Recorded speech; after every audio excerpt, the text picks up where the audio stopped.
Welcome to Learn Law Better. Are you looking for a better way to study? Would you like to do things faster and more efficiently?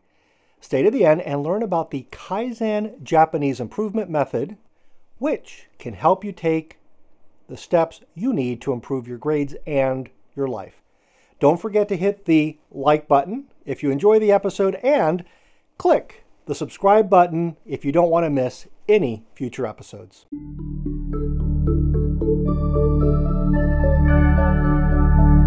Hi, this is Bo Buys, and today I want to discuss Kaizen, which is a Japanese word meaning good change. This concept developed after World War II when manufacturers in Japan realized that they needed to improve and that the old ways were not the best ways for improvement.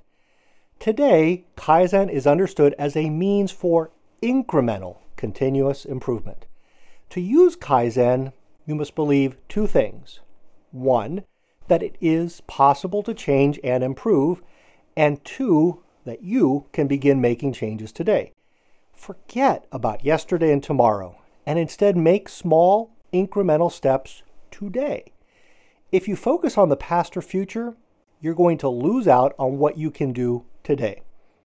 Let me provide you with 5 steps in your improvement journey. 1. Standardization. Identify something you want to improve, and then develop an organized process that you can repeat each day.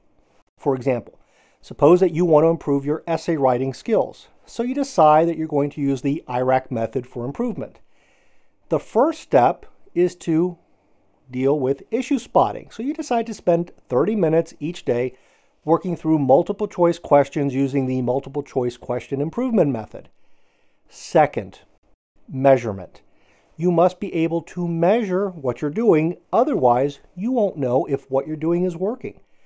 Track the amount of time you spend on each question, mark down how many right answers you're getting, and write down how long it's taking you to get to the right answers.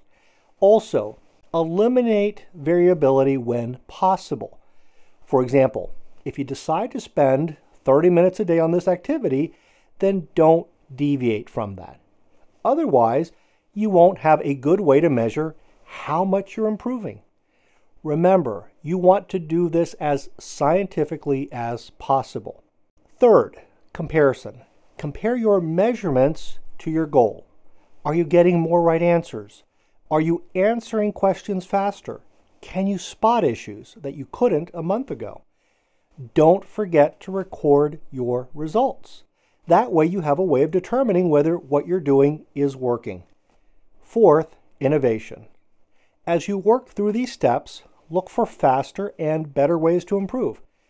Thomas Edison, the inventor of the light bulb, said, "When you have exhausted all possibilities, remember this: you haven't." Because you are doing the same thing over and over again, you will eventually notice ways of getting to the same place faster. Also, share what you're doing with others and listen for any feedback that they may provide. You will find that others have gone down some of these same paths and that their advice can save you lots of time. Fifth, repetition. Go back to step 1.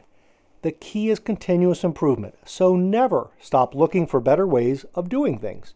By the way, don't worry about making mistakes. Mistakes are normal and part of the process. This is because we learn from our mistakes as well as our successes. Thomas Edison was once asked by a reporter about all the failures he had in trying to invent a working light bulb. Edison responded, "I have not failed. I've just found 10,000 ways that won't work." So be like Edison and don't give up. If you enjoyed this material, hit the like button. Also, to avoid missing any future episodes, hit the subscribe and bell buttons.